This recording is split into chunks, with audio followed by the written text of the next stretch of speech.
সাবধান হও হে জালিম। ফুজাইল ইবনে ইয়াস একদিন কাঁদছিল। তাকে জিজ্ঞেস করা হলো, কেন কাঁদছেন? তিনি বললেন, আমি ওই ব্যক্তির জন্য কাঁদছি যে আমার প্রতি জুলুম করেছে।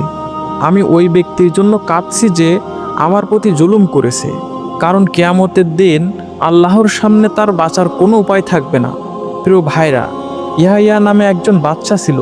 একজন বাচ্চার যা থাকে তার সবই ছিল। একসময় তার সব শেষ হয়ে যায়।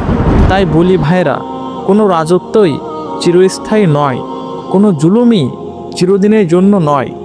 বন্দি অবস্থায় একবার ইয়াহিয়ার সাথে তার ছেলের দেখা হলো। ছেলে তাকে বলল, বাবা, আমরা কোথায় ছিলাম আর এখন কোথায় আছি? আমাদের হাতে ক্ষমতা ছিল, কোথায় ছিলাম, এখন কি অবস্থা আমাদের?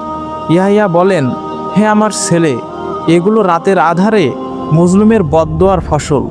আমরা এর ব্যাপারে উদাসীন থাকলেও আল্লাহ উদাসীন ছিলেন না।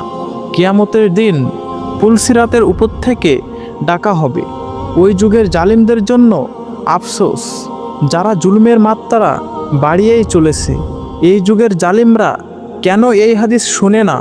কিয়ামতের দিন পুলসিরাতের ওপার থেকে একজন ঘোষণাকারী ঘোষণা দিবেন, হে দুনিয়ার ক্ষমতাধারীরা, হে অবাধ্য সীমালঙ্ঘনকারীরা, হে বিলাসী দুর্ভাগারা, নিশ্চয়ই আল্লাহ সুবহানাহু তাআলা নিজের ইজ্জত ও বড়ত্বের শপথ করে বলেছেন, কোনো জালিম এই পুলসিরাত অতিক্রম করতে পারবে না। সেই জালিম যে অধীনস্থদের উপর জুলুম করে, সেই জালিম যে উত্তরাধিকার সম্পত্তিতে বোনদের প্রতি জুলুম করে, ওই সকল জালিম যে কর্মচারী ও সহকর্মীদের উপর জুলুম করে, ওই জালিম যে নিকট আত্মীয় স্বজন ও অন্যান্য মানুষদের প্রতি জুলুম করে। জালিমরা কি জানে না, তারা কি জানে না আল্লাহ তার নিজের ইজ্জত ও বড়ত্বের শপথ করেছেন, কিয়ামতের দিন কোনো জালিম এই পুলসিরাত অতিক্রম করতে পারবে না।